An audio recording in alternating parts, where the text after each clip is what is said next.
నమస్తే, welcome to YR TV. నేను రంజిత్. తెలంగాణ రాష్ట్ర వ్యాప్తంగా జరుగుతున్న ప్రతి అంశంతో పాటు రాష్ట్ర రాజకీయాలలో జరిగే వాస్తవాలను కూడా చర్చించుకునే ప్రయత్నం అయితే చేద్దాం. సో మొత్తానికి తెలంగాణ రాష్ట్ర వ్యాప్తంగా ఉప ఎన్నికకు సంబంధించి హైదరాబాద్ మహానగరానికి సంబంధించిన జూబ్లీహిల్స్ ఉప ఎన్నికలలో ఏం జరగబోతుంది, జూబ్లీహిల్స్ ఉప ఎన్నికకు సంబంధించి పూర్తి స్థాయిలో నువ్వా నేనా అన్నట్టుగా రెండు ప్రధాన పార్టీలు అయితే ఢీకొంటున్న పరిస్థితి కనబడుతుంది. ఇందులో ప్రధానంగా మనం చూస్తే ఇటు రాష్ట్రానికి సంబంధించిన ప్రభుత్వం అంటే కాంగ్రెస్ ప్రభుత్వం అధికారంలో ఉంది. అధికార పార్టీకి సంబంధించిన అక్కడ జూబ్లీహిల్స్ ఉప ఎన్నికకు సంబంధించి సీరియస్గా తీసుకున్న పరిస్థితి కనబడుతుంది. దాంట్లో భాగంగానే ఏకంగా అజారుద్దీన్కి సంబంధించి మంత్రి పదవి ఇవ్వడానికి కూడా సై అంటున్న పరిస్థితి కనబడుతుంది. ఇక మరోవైపు బీఆర్ఎస్ పార్టీ ప్రధాన విపక్షంగా కొనసాగుతుంది. రాష్ట్రంలో ఎక్కడ సమస్యలున్నా కూడా వాటిపై నిరంతరాయంగా పోరాటం చేస్తూ రాష్ట్ర రాజకీయాలలో జరుగుతున్న వాస్తవాలను ప్రజల ముందు నిలదీస్తూ ప్రజా సమస్యలకు సంబంధించి పూర్తి స్థాయిలో కూడా పోరాటం చేస్తూ ప్రభుత్వాన్ని నిలదీస్తూ నినాదిస్తూ గొంతెత్తి కూడా ప్రశ్నిస్తున్న పరిస్థితి మరో పక్కన కనబడుతుంది. సో మొత్తానికి జూబ్లీహిల్స్ ఉప ఎన్నికలో మాగంటి గోపీనాథ్ అకాల మరణంతో ఏర్పడిన ఈ ఉప ఎన్నికలలో మాగంటి సునీత పోటీ చేస్తున్న పరిస్థితి కనబడుతుంది. సో ఇలాంటి పరిస్థితులలో మాగంటి సునీతకు సంబంధించి ప్రచార సరళి అయితే వేగవంతం అందుకుంది.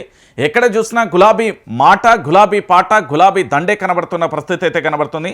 ఎందుకంటే అది జూబ్లీహిల్స్ నియోజకవర్గంలో మాగంటి గోపీనాథ్ చేసిన కార్యక్రమాలు కావచ్చు, అభివృద్ధి విషయంలో, దాంతోపాటుగా తాను ప్రజలకు అందుబాటులో ఉన్న తీరు కావచ్చు, వీటన్నింటినీ కూడా మనం చర్చించుకుంటే పూర్తి స్థాయిలో కూడా జూబ్లీహిల్స్ నియోజకవర్గానికి సంబంధించి బీఆర్ఎస్ పార్టీ కేవలం కేసీఆర్ గుర్తు మీదనే గెలిచే అవకాశాలు ఉన్నాయి అనేది చాలా స్పష్టం. అయితే కేసీఆర్కు సంబంధించి పూర్తిగా బయటికి రాకపోయినా కూడా త్వరలోనే కూడా బయటికి వస్తారు అంటూ కూడా చెప్తున్న పరిస్థితి కనబడుతుంది. సో కేసీఆర్కు సంబంధించి ప్రధానంగా కూడా కేసీఆర్ ప్రచారమే ఆయుధంగా మారబోతుందా అంటూ కూడా చాలా వరకు కనబడుతున్న విషయం అయితే కనబడుతుంది. సో మొత్తానికి జూబ్లీహిల్స్ ఉప ఎన్నికకు సంబంధించి మనం చర్చించే ప్రయత్నం అయితే చేద్దాం. జూబ్లీహిల్స్ ఉప ఎన్నికల్లో అజారుద్దీన్కి మంత్రి పదవి ఇవ్వడం ఎంతవరకు కరెక్టు, దేనికి కరెక్టు, ఎన్నికల కోడ్ ఉన్నప్పుడు, ఎన్నికల నియమావళి ఉన్నప్పుడు ఇప్పుడు ఏ విధంగా సాధ్యం అనేది కూడా మనం చర్చించే ప్రయత్నం అయితే చేద్దాం. సో మొత్తానికి అసలు జూబ్లీహిల్స్లో ఏం జరుగుతుంది అనేది చూద్దాం. మంత్రుల నిలదీత, జూబ్లీహిల్స్ ఎన్నికల ప్రచారంలో వరుస షాకులు, 6 గ్యారంటీలపై ఎక్కడికక్కడ ఓటర్ల నిలదీత, నీళ్లు నలుముకుంటున్న మంత్రులు సమాధానాలు చెప్పలేక దాటవేత, పెన్షన్ల పెంపుపై మంత్రి జూపల్ని ప్రశ్నించిన ఉత్తరాలు, ఎందుకు పెంచడం లేదంటూ నిలదీత, ఎన్నికలప్పుడు తప్ప మళ్ళీ కనిపించరా అంటూ ఆగ్రహం, ఓడిపోయిన మాకు ఫరక్ పడదన్న ఉత్తమ్ అంటూ కూడా చెప్తున్న పరిస్థితి కనబడుతోంది. ఇక్కడ మొత్తానికి జూబ్లీహిల్స్కు సంబంధించి అంటే ఆ జూబ్లీహిల్స్ ఎన్నికల ప్రచారంలో కాంగ్రెస్కు జనం వర్ష షాకులు ఇస్తున్నారు. ఓట్ల కోసం వెళ్ళిన మంత్రులను ఇచ్చిన హామీలపై నిలదీస్తున్నారు. ఏం చేశారని ఓట్ల కోసం వస్తున్నారంటూ ప్రశ్నిస్తున్నారు. ఈ క్రమంలోనే మంత్రులకు ప్రచారంలో చేదు అనుభవాలు కూడా ఎదురవుతున్నాయి. ప్రజలకు ఇచ్చిన 6 గ్యారంటీలు, 420 హామీలపై ప్రజలు మంత్రులను నిలదీస్తున్నారు. పెన్షన్లు ఎక్కడా, తులం బంగారం ఏమైంది, ఉచిత కరెంట్ ఎక్కడా అని నిలదీస్తుంటే మంత్రులు నీళ్లు నవ్వులుతున్నారు. ఇక జూబ్లీహిల్స్ నియోజకవర్గ ప్రజలకు సమాధానం చెప్పలేక తడబడుతున్నారు. మరోవైపు ఓడిపోయినా మాకు పెద్ద ఫరక్ ఉండదంటూ కూడా మంత్రులే చెప్తున్న పరిస్థితి దేనికి సంకేతం అనేది కూడా మనం ఆలోచించాలి. సో మీ అందరికీ తెలిసిన విషయమే, జూబ్లీహిల్స్ నియోజకవర్గంలో జరుగుతున్న ప్రచారంలో చాలా వింత వింత అంశాలు కూడా తెర మీదకి వస్తున్నాయి. ఎప్పుడు ఊహించని పరిణామాలు కూడా తెర మీదకి వస్తున్నాయి. నిజంగా ప్రజలలో పోరాట స్ఫూర్తి పెరిగింది. ప్రజలకు ప్రశ్నించే హక్కు పూర్తిగా కూడా, అంటే మేము ఎంతవరకైనా అది రాష్ట్ర ముఖ్యమంత్రి అయినా, మంత్రులైనా, ఎమ్మెల్యేలైనా, ఎమ్మెల్సీలైనా, ఎంపీలైనా, ప్రజాప్రతినిధులైనా, అధికారులైనా ఎవరైనా కూడా నిలదీయడం పక్క, మా హక్కులను ఖచ్చితంగా కూడా కాపాడుకోవాల్సిన బాధ్యత ఉంటుంది. మీరు ఇచ్చిన హామీలు ఏవైతే ఉన్నాయో, 6 గ్యారంటీలు, 13 అంశాలు, 420 హామీలు ఏవైతే ఉన్నాయో వాటన్నింటినీ కూడా మీరు ఖచ్చితంగా నిలబెట్టాలి, వాటన్నింటినీ కూడా అమలు చేయాలి అంటూ కూడా ప్రజలు నిలదీస్తున్న పరిస్థితి కనబడుతుంది. సో మీ అందరికీ తెలుసు, జూపల్లికి సంబంధించి వెళ్ళిన తరుణంలో జూపల్లికి ఒక ఆసక్తికరమైన అంశం కనబడింది. ఇక్కడ కనబడుతున్న బామ్మ పూర్తి స్థాయిలో వృద్ధులకు సంబంధించిన పింఛన్ ఎప్పుడు పెంపుదల చేస్తూ కాంగ్రెస్ పార్టీకి సంబంధించిన 6 గ్యారంటీలు, 13 అంశాలు, 420 హామీల విషయంలో చాలా స్పష్టంగా కూడా నిలదీసిన పరిస్థితి కనబడుతుంది. సో మొత్తానికి ఈ నిలదీత తర్వాత కాంగ్రెస్ పార్టీ డైలమాలో పడ్డదా అంటే అవుననే చెప్పొచ్చు. ఎందుకంటే కాంగ్రెస్ పార్టీ చాలా స్పష్టంగా కూడా 2 అంశాలను తెర మీదకి తీసుకొచ్చింది. ఇక్కడ జూపల్లికి సంబంధించిన అంశంలో ఎపిసోడ్లో ఇక్కడ జరుగుతున్న పరిణామం ఏంటి అంటే, ఈ జూపల్లికి సంబంధించి అక్కడికి వెళ్ళి ప్రచారం చేసే తరుణంలో వృద్ధురాలు అడిగిన ప్రశ్నలకు సమాధానం చెప్పలేక, నీళ్లు నమలలేక ఏం చేయాలో దిక్కుతోచని పరిస్థితి ఉంది. ఓ పక్కన మీడియా ఉంది, ఇంకో పక్కన సోషల్ మీడియా ఉంది, ఇంకో పక్కన అనేక మంది కూడా వీడియోలు తీస్తున్న పరిస్థితి కనబడుతున్న తరుణంలో ఏదో సర్ది చెప్పే ప్రయత్నం చేసిండు తప్ప మేము ఫలానా సమయంలో ఇస్తాం, ఖచ్చితంగా ఈ 6 గ్యారంటీలను 13 అంశాలను 420 హామీలు ఏవైతే ఉన్నాయో వాటన్నింటినీ కూడా మేము అమలు చేస్తామని ఎక్కడా కూడా చెప్పలేకపోయాడు. ఇది ఇట్లుంటే మళ్ళీ బ్యాక్ ఎండ్ అంటే పెవిలియన్కి వచ్చిన తర్వాత అంటే ప్రచారం అయిపోయిన తర్వాత వాళ్ళ పార్టీ ఆఫీస్కి వెళ్తున్న తరుణంలో మనకు ఎక్కడైతే అనుకూలంగా ఉంటుందో, మన పార్టీ కార్యకర్తలు ఎక్కడైతే ఉంటారో, మన పార్టీకి సంబంధించిన జెండాలు ఏ ఇంటి మీద అయితే ఉంటాయో మన పార్టీ కార్యకర్తల ఇళ్లకు మాత్రమే వెళ్ళి ప్రచారం చేద్దాం, ఆ సమయంలో మాత్రమే వీడియోలు తీయండి, అదర్వైజ్ తీయద్దు అంటూ హుకుం కూడా జారీ చేశారనే వార్తలు కూడా షికార్లు కొడుతున్న పరిస్థితి కనబడుతుంది. అంటే భయం ఏ తారాస్థాయికి వెళ్ళిందంటే ప్రజలలో వస్తున్న ఈ పోరాటాన్ని చూసి ప్రజలు మాట్లాడుతున్న తీరు కావచ్చు, ప్రజల ఉద్యమం కావచ్చు, ఇది తారాస్థాయికి చేరడంతో ఏం చేయాలో దిక్కుతోచని పరిస్థితులలో పడిపోయిన పరిస్థితి కనబడుతుంది. సో ఫైనల్గా ఇక్కడ జరిగిన ఎపిసోడ్ ఏంటి అంటే పూర్తిగా రాష్ట్రానికి సంబంధించిన మంత్రులకే చేదు అనుభవాలు ఎదురవుతున్నాయి. అంటే మంత్రులు ఎక్కడికి వెళ్ళినా ఏం చేసినా కూడా అర్థం కాని పరిస్థితులలో కనబడుతుంది. ఇంకొక విషయం ఏంటంటే మీ అందరికీ తెలియాల్సిన విషయం ఏంటంటే ఇక్కడ కేవలం వృద్ధురాలే కాదు, యువత అడుగుతున్నది, దాంతోపాటు వికలాంగులు అడుగుతున్నారు, దాంతోపాటు ఇందిరమ్మ ఇళ్ల కోసం వేచి చూసే వాళ్ళు ఇండ్ల డబుల్ బెడ్రూమ్ ఇళ్ల కోసం అడుగుతున్నారు, ఇందిరమ్మ ఇళ్ల కోసం. దాంతోపాటుగా ఏవైతే అక్కడ కాలనీలకు సంబంధించిన సమస్యలు కానీ ఇతరత్ర కానీ అన్నింటినీ అడుగుతున్న పరిస్థితి కనబడుతుంది. సో ఇలాంటి పరిస్థితులలో, ఇలాంటి సందర్భాలలో జూబ్లీహిల్స్ నియోజకవర్గానికి సంబంధించి మరీ ముఖ్యంగా చాలా వరకు కూడా మాట్లాడుకుంటాను, ఇతర రాష్ట్రాల నుంచి వచ్చిన సెటిలర్స్ ఎక్కువ ఉన్నారు, లేదా ఇతర జిల్లాల నుంచి వచ్చిన బ్రతుకుదేరు కోసం వాళ్ళే ఉన్నారు, లేదా జూబ్లీహిల్స్కు సంబంధించిన నియోజకవర్గంలో పూర్తిగా కూడా రకరకాల ప్రచారాలు విష ప్రచారాలు చేపిస్తున్నారని ఒక ప్రచారం జరుగుతుంది. కానీ వాస్తవం ఏంటో తెలుసా, జూబ్లీహిల్స్ నియోజకవర్గంలో నివాసం ఉంటున్న ప్రతి ఒక్కరు కూడా వారు అడిగేది 3 ప్రశ్నలు. మాగంటి గోపీనాథ్ మాకు మంచే చేసిండు, మీరు ఎందుకు మా దగ్గరికి వస్తున్నారు? రెండోది, మీ ప్రభుత్వం 22 నెలల కాలంలో మాకేమిచ్చింది, ఏ మొహం పెట్టుకొని వస్తున్నారు, మీకు ఎట్లా ఓటేయాలి? దాంతోపాటుగా కేసీఆర్ ఉన్నప్పుడు మాకు కరెంటు పోలే, కేసీఆర్ ఉన్నప్పుడు నల్ల బిల్లు రాలే, కేసీఆర్ ఉన్నప్పుడు పూర్తి స్థాయిలో రోడ్లన్నీ శుభ్రంగా ఉండే, కేసీఆర్ ఉన్నప్పుడు పూర్తిగా ఉపాధి దొరికే, కేసీఆర్ ఉన్నప్పుడు ఇది బిజినెస్ బాగా నడుస్తుండే, కేసీఆర్ ఉన్నప్పుడు మీరు ఏమన్నాను కోరిబాయి ఉన్న ముచ్చట చెప్తున్నా, అసలు కరెంట్ అనేది పోవడమే ఉండపోయేది, ఒక 2 నిమిషాలు పోయేది మళ్ళీ వచ్చేది. కానీ ఇప్పుడు కరెంటు ఎప్పుడు పోతుందో ఎప్పుడు వస్తుందో కూడా తెలియని పరిస్థితి ఉన్నది అంటూ ఈ నియోజకవర్గంలో ప్రధానంగా కూడా అక్కడి ప్రజలు అడుగుతున్న ప్రశ్నలు ఇవి. అక్కడికి వెళ్ళి వాళ్ళని ఎవరో మోటివేషన్ చేసో లేకపోతే ఇంకెవరో చేయట్లే. రియాలిటీ ఏంటంటే అది ప్రజలు అడుగుతున్నారు. దీంతో ఏమీ చెప్పలేని పరిస్థితులలో అయోమయంలో పడిపోయింది కాంగ్రెస్ పార్టీ. ఎందుకంటే ప్రభుత్వాన్ని ఖచ్చితంగా నిలదీస్తారు, ప్రభుత్వం ఏం చేస్తున్నదని అడుగుతారు, ప్రభుత్వం ఎట్లా పరిపాలన చేస్తున్నదని అడుగుతారు, ప్రభుత్వ సంక్షేమ పథకాలు ఏవని అడుగుతారు, ప్రభుత్వం ప్రజల కోసం ఏం చేస్తున్నది, ఏం పాటుపడుతున్నదని నిలదీస్తారు, అధికారులు ఎక్కడ అని అడుగుతారు, ఇక్కడ వాళ్ళ చుట్టూ జూబ్లీహిల్స్ నియోజకవర్గంలో ఉండే కాలనీలలో పరిసర ప్రాంతాలలో ఏది పరిశుభ్రత గురించి అడుగుతారు, దాంతోపాటు ఏ రోడ్డు మీద ఎట్లా నీళ్లు లీక్ అవుతున్నాయి, దాంతోపాటు ట్రాఫిక్ పోలీసులకు సంబంధించిన చలాన్ల విషయంలో అడుగుతున్నారు. అరే ఇక్కడ క్యాబ్ నడుపుకుంటున్నాం, కస్టమర్ ఎవరైతే వచ్చిర్రో వ్యక్తి ఎక్కిన తర్వాత ఆ వ్యక్తి దిగేలోపు కథం అక్కడ చలాన్ వేస్తున్నారు, 2 నిమిషాలలో 2000 కడితే ఏడ తెచ్చి కట్టాలి. ఇది జూబ్లీహిల్స్ నియోజకవర్గానికి వెళ్ళినప్పుడు ప్రజల నుంచి వస్తున్న ఘాటైన ప్రశ్నలు. అంటే ఇంకొక విషయాన్ని కూడా మీకు చూపెడతా, మీరు చాలా సందర్భాలలో చూసే ఉంటారు, మరొకసారి కూడా చూడండి. ఎందుకంటే రాష్ట్ర వ్యాప్తంగా జరుగుతున్న ఈ పరిణామాలలో చాలా ఇబ్బందికరమైన పరిస్థితులు ఏర్పడుతున్నాయి, చాలా ఇబ్బందికరమైన వాతావరణం కూడా ఇక్కడ కనబడుతుంది.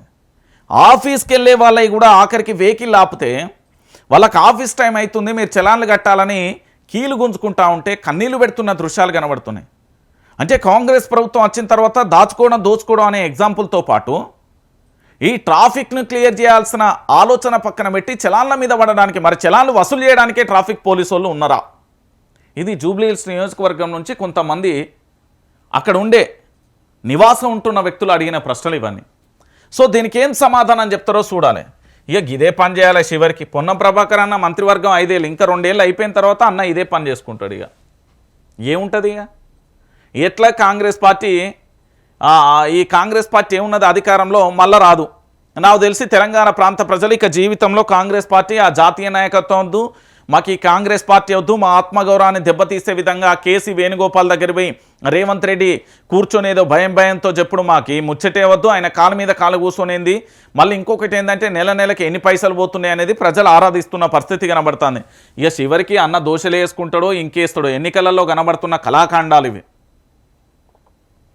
వీళ్ళు ఈ దోషలేసే బదలాడి పోయి నిజంగా కూడా ప్రజలకు మీ 6 గ్యారెంటీల విషయంలో ఇన్ని అమలు చేసినాం, ఇంకొన్ని అమలు చేయాలి, ఇవన్నీ మాత్రం చెప్పుడు పక్కన పెట్టి ఈరోజు పూర్తి స్థాయిలో ఏందండి ఇది?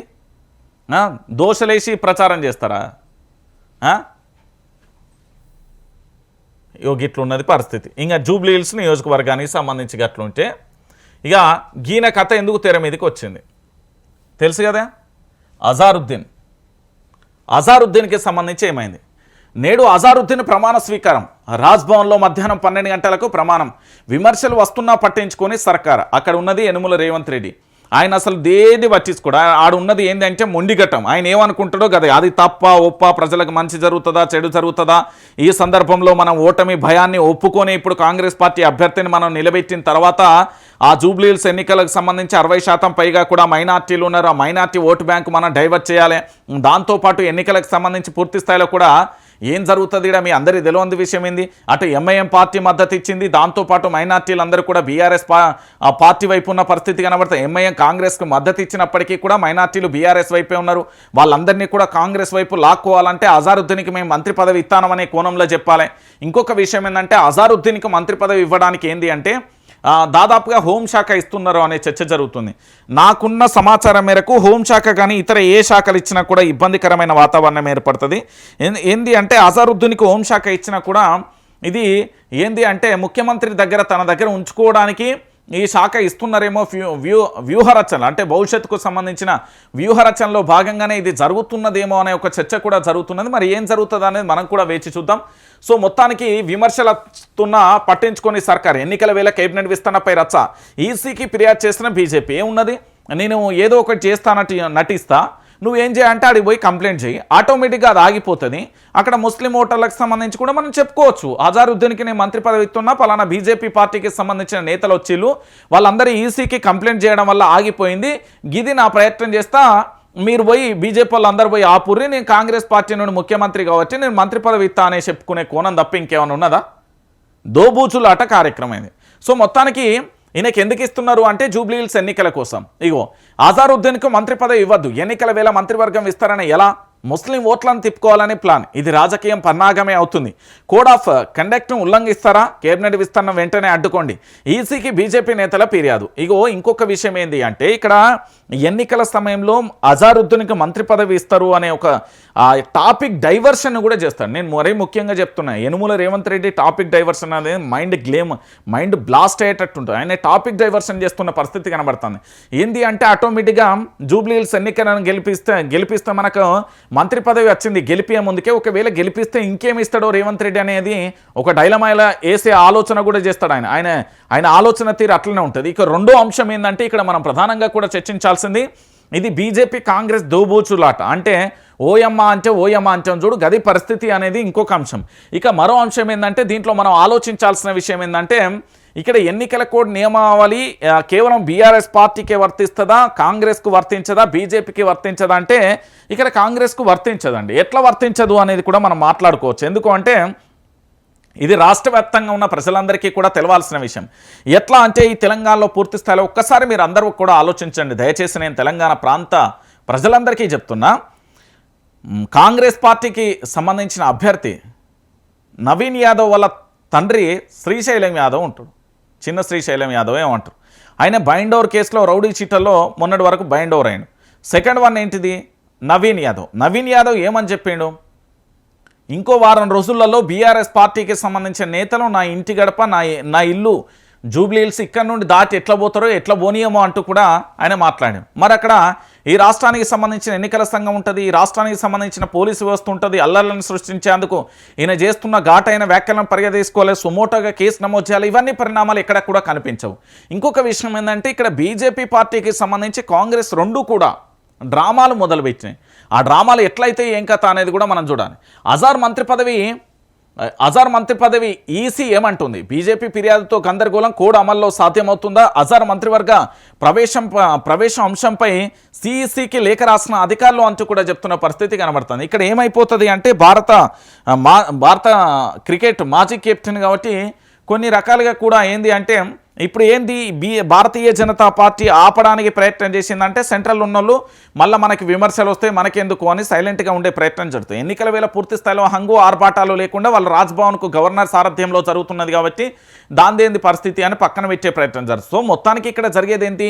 ఎన్నికల నియమావళి ఎన్నికలకు సంబంధించింది కాదు. రేవంత్ రెడ్డి ఏమనుకుంటాడో గదే చేసే ఆలోచనలో ఉన్నారు. ఇగో దీనికి చూడు రిలేటెడ్గా ఓట్ల కోసమే కేబినెట్లోకి అజారుద్దీన్, కాంగ్రెస్కి గ్రౌండ్ రియాలిటీ తెలిసి వచ్చింది, అందుకే ఆపద మొక్కులు మొక్కుతున్నాడు, పరువును కాపాడుకోవడానికి ప్రయత్నాలు, జూబ్లీహిల్స్ ప్రజలు తగిన బుద్ధి చెప్పాలి, బీఆర్ఎస్ వర్కింగ్ ప్రెసిడెంట్ కేటీఆర్.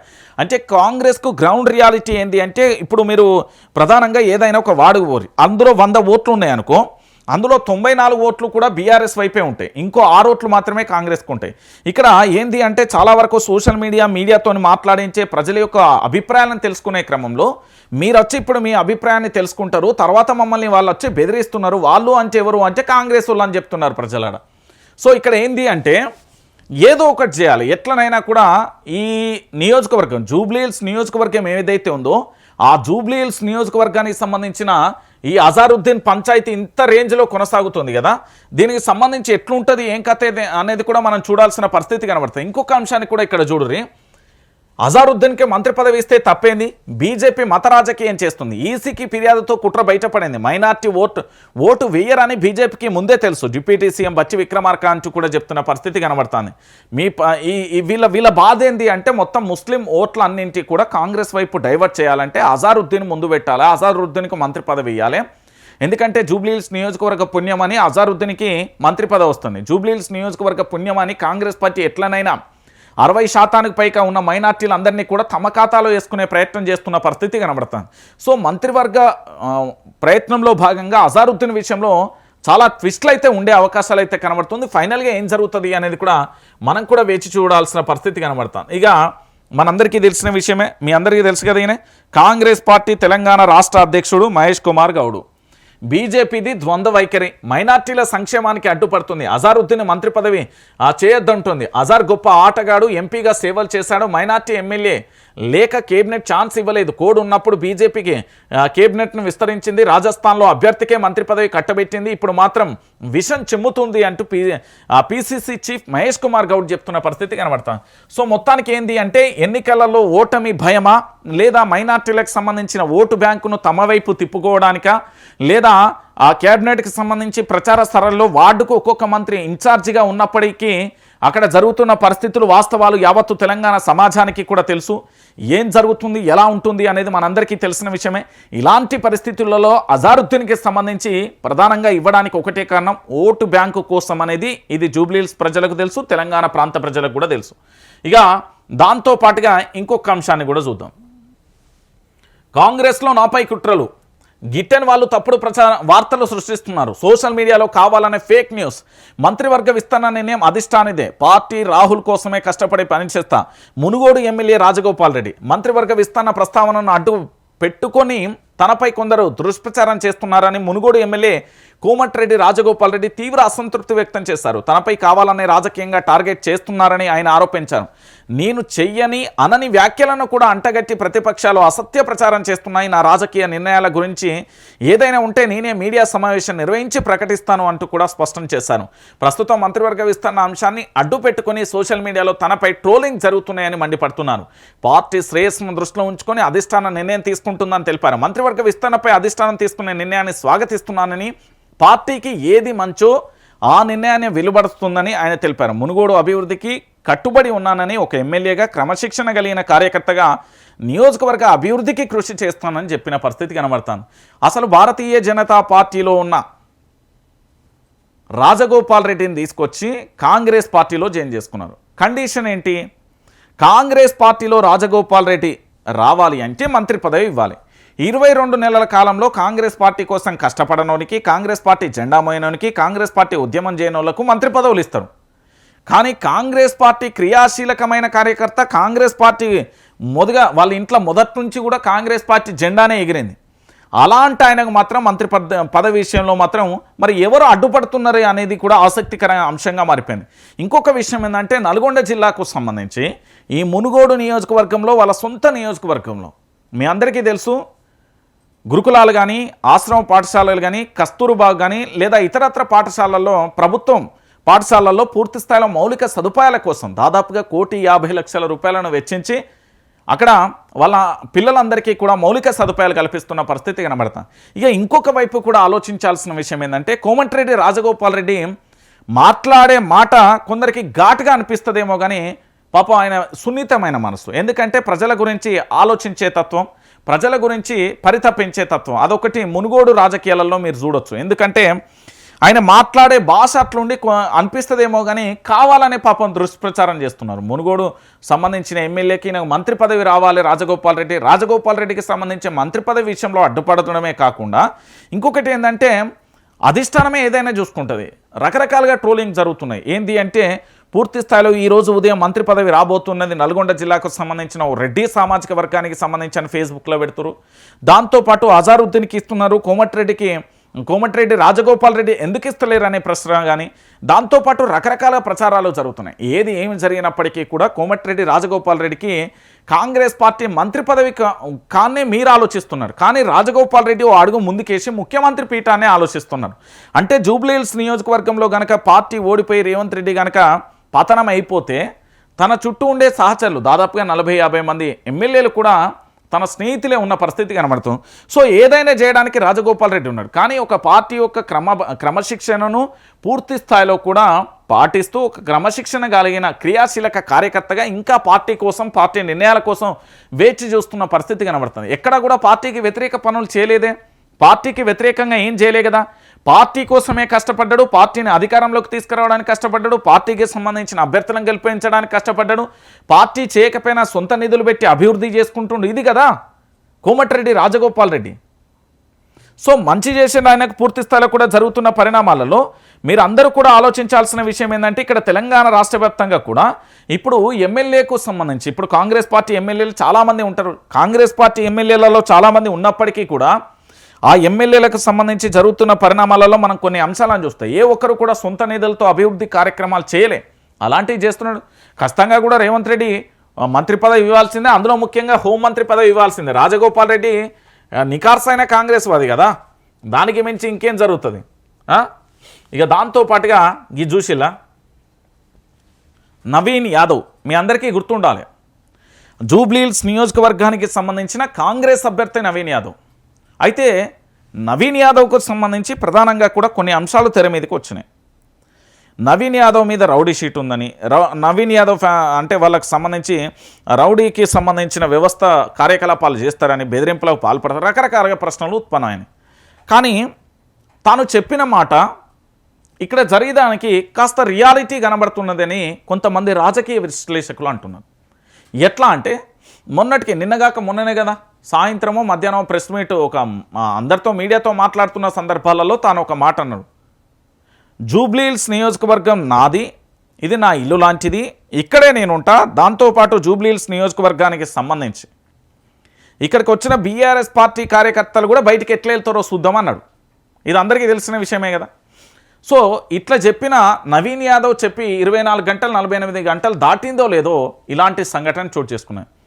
మరి ఇలాంటి సంఘటన చోటు చేసుకున్నప్పుడు పూర్తి స్థాయిలో రాష్ట్రానికి సంబంధించిన ఎన్నికల సంఘం కానీ, రాష్ట్ర డీజీపీ కానీ, పోలీసు వ్యవస్థ కానీ, ఇంటెలిజెన్స్ కానీ ఆరాధించాల్సిన పరిస్థితి ఉంటుంది కదా.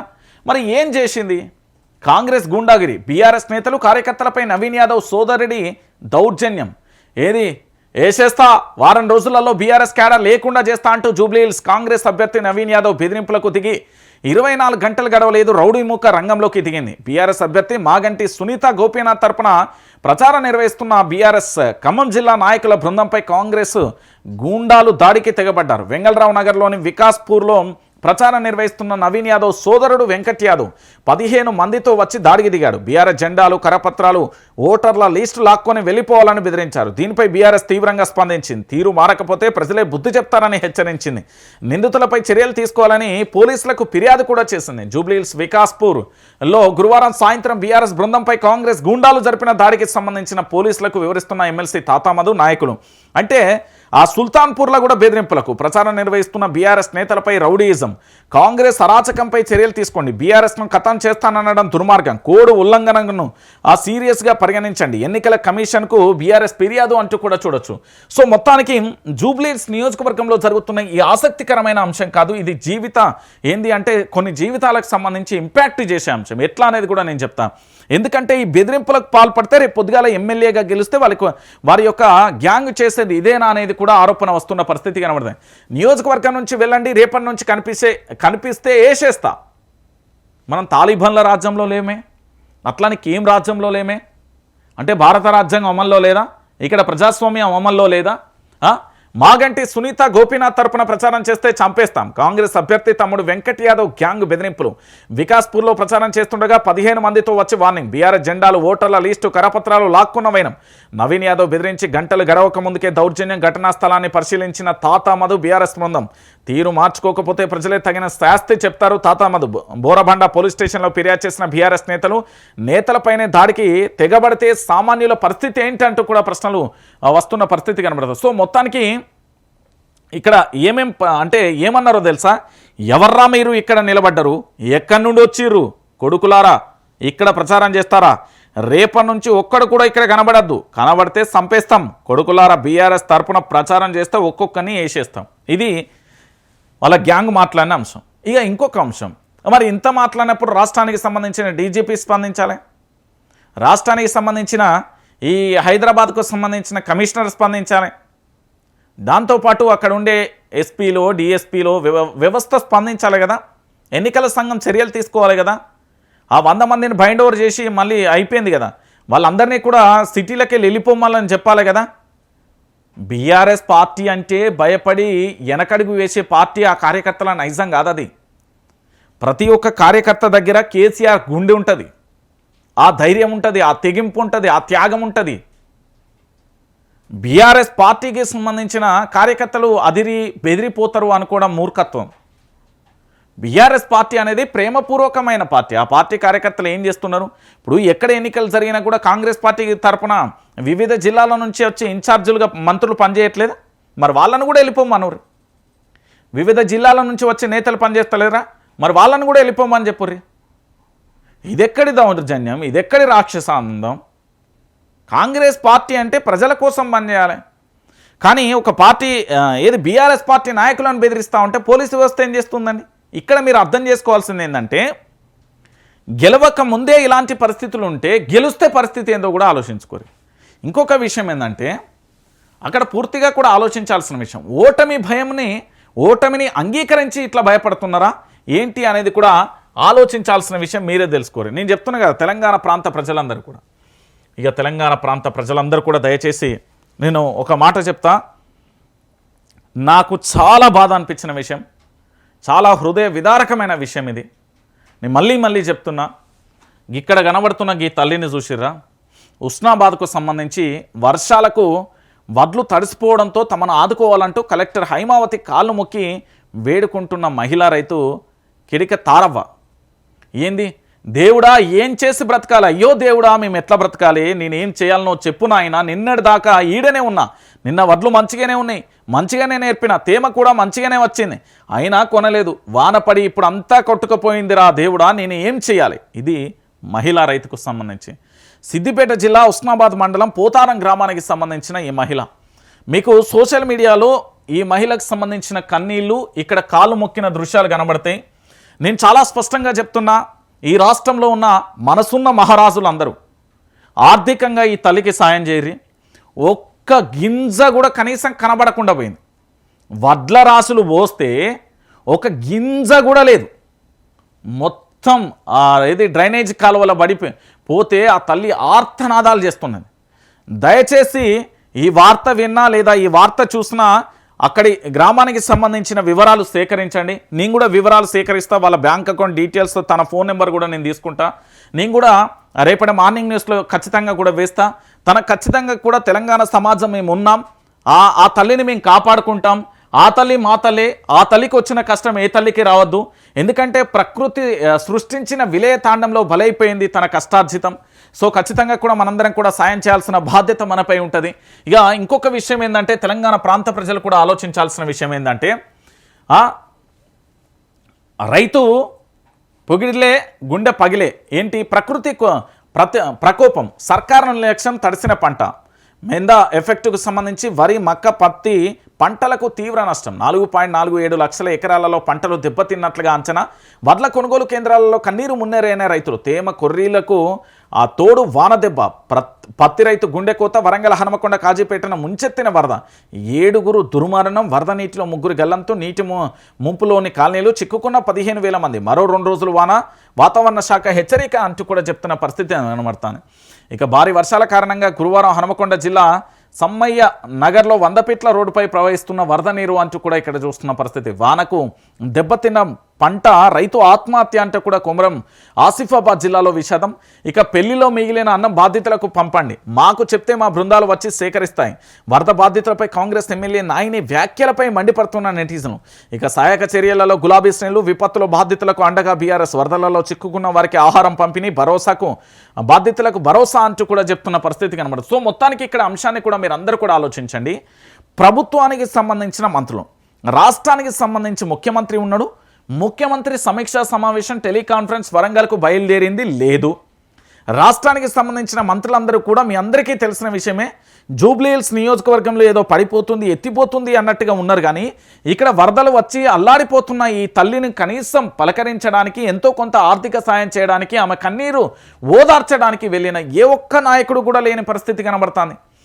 ఇంతకంటే దారుణం, ఇంతకంటే దుర్మార్గం, ఇంతకంటే ఘోరం ఇంకేమైనా ఉంటుందా? ప్రజలారా ఆలోచించండి. నేనేం చెప్తున్నానంటే మంత్రులు ఇక్కడ వార్డుల వారీగా ప్రచారం చేస్తున్నారు అంటే ఎంత మానవత్వం ఉన్నట్టు. రాష్ట్రంలో అకాల వర్షాలతోనే దెబ్బతిని పంటలన్నీ కూడా ఆగమైపోతూ చిందరవందరగా పడిపోతే కనీసం పండించిన పంటను కొనలేని దౌర్భాగ్య స్థితిలో ప్రభుత్వం ఉంటే ఆ వర్షానికి మొత్తము కూడా కొట్టుకుపోయిన పరిస్థితి కనబడుతున్నాయి. మీ అందరికీ తెలిసిన విషయం. కన్నీరు మున్నీరు అవుతున్న ఈ దృశ్యాన్ని కూడా మీరు అందరూ కూడా చూస్తున్నారు. ఎట్లా బ్రతకాలి, ఏమని బ్రతకాలి అంటూ కూడా రాష్ట్ర వ్యాప్తంగా కూడా ఆ వీడియో సంచలనంగా కూడా మారిన విషయం మీ అందరికీ తెలిసిందే. సో నేనేమంటున్నానంటే వీళ్ళందరికీ కూడా ఈ తల్లికి మనం ఖచ్చితంగా కూడా మనం సాయం చేద్దాం. సాయం చేసే తీరుగా మనం ప్రభుత్వం నుంచి ఏదో ఒకటి వచ్చే వరకు కూడా మనం ఖచ్చితంగా పోరాటం చేపిద్దాం. సో ఖచ్చితంగా కూడా ఈ తల్లికి సంబంధించిన డీటెయిల్స్ వైఆర్టీవీ సేకరిస్తుంది, మేము అందరికీ కూడా వేస్తాం. ఖచ్చితంగా కూడా సాయం చేద్దాం. సాయం చేసి ఆ తల్లి కన్నీళ్లను కూడా ఖచ్చితంగా తుడవాల్సిన బాధ్యత మనపై ఉంది. ఇక దాంతోపాటుగా మరొక అంశం, కాంగ్రెస్ నిర్లక్ష్యంపై జలదీక్ష. నాగర్ కర్నూలు జిల్లా కొల్లాపూర్ మండలం రామపురంలో వంతెన నిర్మాణానికి కేసీఆర్ ప్రభుత్వం 2.4 కోట్లు మంజూరు చేయగా ప్రస్తుత కాంగ్రెస్ ప్రభుత్వం నిర్మాణాన్ని పక్కన పెట్టింది. దీన్ని నిరసిస్తూ గురువారం వాగులో జలదీక్ష చేపట్టిన యువకుడు చంద్రయ్య యాదవ్ అంటూ కూడా చెప్పిన పరిస్థితి కనబడుతుంది. ఆల్రెడీ వానలు వచ్చి ఇదే పరిస్థితి ఉంది. రాష్ట్ర వ్యాప్తంగా జరుగుతున్న పరిస్థితి ఇదే కదా, ఇంకేమున్నది? మనందరికీ తెలిసిన విషయమే కదా. తెలంగాణ ప్రాంత ప్రజలారు ఇదే కదా, ఇంకేమున్నది? ఇక్కడ మొత్తం ఎక్కడికక్కడ అభివృద్ధిని అడ్డుకునే ప్రయత్నం తప్ప ఇంకెక్కడ ఏమీ కనిపించే అవకాశం కూడా లేని పరిస్థితి కనబడుతుంది. నేనేమంటున్నానంటే తెలంగాణ రాష్ట్ర వ్యాప్తంగా కూడా మీరు అందరూ కూడా ఆలోచించాలి.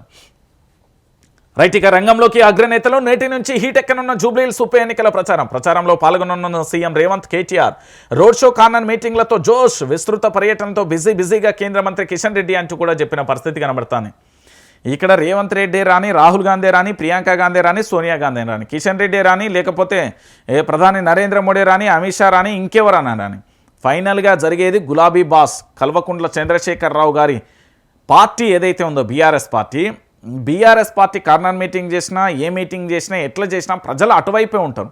ఎందుకంటే ఇలా బీఆర్ఎస్ పార్టీని అభినందించాల్సిన విషయం ఏంటంటే కరోనా సమయంలో ఒక కార్పొరేటర్ చనిపోతే అక్కడ నిజాయితీగా నిబద్ధతతోని పోటీకి తప్పుకున్నది, వాళ్ళ కుటుంబానికి అవకాశం ఇచ్చేసింది. అలాంటిది ఇక్కడ ఒక ఎమ్మెల్యే గెలిచి అకాల మరణం, అది అనారోగ్యంతో మరణిస్తే అక్కడ పోటీ పెట్టిన పరిస్థితి కనబడుతుంది. అంటే అది మాగంటి గోపీనాథ్ స్థానాన్ని మాగంటి సునీతకి ఇవ్వాల్సింది పోయి మాగంటి సునీతను సోషల్ మీడియాలో అనేక రకాలుగా బ్లేమ్ చేస్తూ మాగంటి సునీతకు సంబంధించి వాళ్ళ తరపున ప్రచారం చేస్తున్న బీఆర్ఎస్ పార్టీ కార్యకర్తల మీద గూండాగిరి చేస్తూ దాంతోపాటుగా వార్డుకు మంత్రుల ఇన్ఛార్జీలు వచ్చి ప్రచారం చేస్తున్న దౌర్భాగ్యం ఇంకెక్కడా ఉండదు, ఇంతకంటే ఘోరం ఇంకెక్కడా ఉండదు. సో ఫైనల్గా అగ్రనేతలు అయితే రంగంలోకి దిగిళ్ళు, అగ్రనేతల ప్రభావం కూడా లేకపోలేదు. ఇది 100లో ఎంత లేదన్నా ఒక 10% ఇంపాక్ట్ అయితే గట్టిగా చూపెడుతుంది. పార్టీ నాయకత్వాన్ని చూడడం, పార్టీకి సంబంధించిన నేతను చూసి ఓట్లేసే అవకాశాలు ఉంటాయి. పార్టీ గుర్తుంటుంది ప్రజలలో. పార్టీకి సంబంధించి ఎలా ఉంటుంది తన యొక్క అంటే తన ఫేస్ వాల్యూ ఏంటి, తనకు సంబంధించి నమ్మి ఓటు వేయచ్చా, ఓటు వేస్తే భవిష్యత్తులో మాకు మంచి జరుగుతుందా అనేది కూడా చూస్తారు. సో మొత్తానికి అగ్రనేతలకు సంబంధించి అయితే రానివచ్చులు వీళ్ళ యొక్క ప్రచార సరళి, వాళ్ళ యొక్క విమర్శన అస్త్రాలు ఎట్లుంటాయి అనేది కూడా మనం కూడా వేచి చూడాల్సిన పరిస్థితి అయితే కనబడుతుంది. దానికి సంబంధించిన అంశాన్ని అయితే చూడొచ్చు. సో మొత్తానికి హరీష్ రావు ఇంటికి కవిత, తండ్రి మృతి పట్ల సంతాపం, అంత్యక్రియలకు గైహాజరు, విమర్శలకు చెక్. బీఆర్ఎస్ నుంచి బయటకు వచ్చిన హరీష్తో తొలిసారి భేటీ అంటూ కూడా ప్రధానమైన అంశాన్ని చూస్తున్నాం. సో మాజీ మంత్రి తన్నీరు హరీష్ రావుకు సంబంధించి పూర్తిస్థాయిలో వారి తండ్రి గారి మరణం తర్వాత పూర్తిస్థాయిలో అందరూ కూడా పరామర్శలు చేస్తున్న తరుణం కనబడుతుంది. దాంట్లో పాటుగా ఆ రోజు జరిగినప్పుడు ఏంది అంటే పూర్తిగా కూడా హరీష్ రావు తండ్రి మరణించినప్పుడు కవిత రాలేదు అనే విమర్శలు చెక్ పడింది. సో మొత్తానికి హరీష్ రావు ఇంటికి వెళ్ళి పూర్తి స్థాయిలో తన యొక్క ప్రగాఢ సానుభూతిని కూడా తెలియజేసింది ఎమ్మెల్సీ కవితకు సంబంధించి అక్కడికి వెళ్ళిన అంశాన్ని కూడా మనం చూస్తున్నాం. సో మొత్తానికి రాష్ట్ర వ్యాప్తంగా జరుగుతున్న అంశాలకు సంబంధించి మనం అయితే చూస్తున్నాం. ఇక ఫైనల్గా ఒకటే అంశం అండి, ఇక్కడ వైఆర్టీవీ తెలుగు న్యూస్ ఛానల్కి సంబంధించి జరుగుతున్న ప్రతి అంశాన్ని కూడా మీకు చూపించే ప్రయత్నం అయితే నేను చేస్తాను. వైఆర్టీవీ తెలుగు న్యూస్ ఛానల్ ప్రతి ఒక్కరు కూడా సబ్స్క్రైబ్ చేసుకోండి, షేర్ చేయండి, లైక్ చేయండి.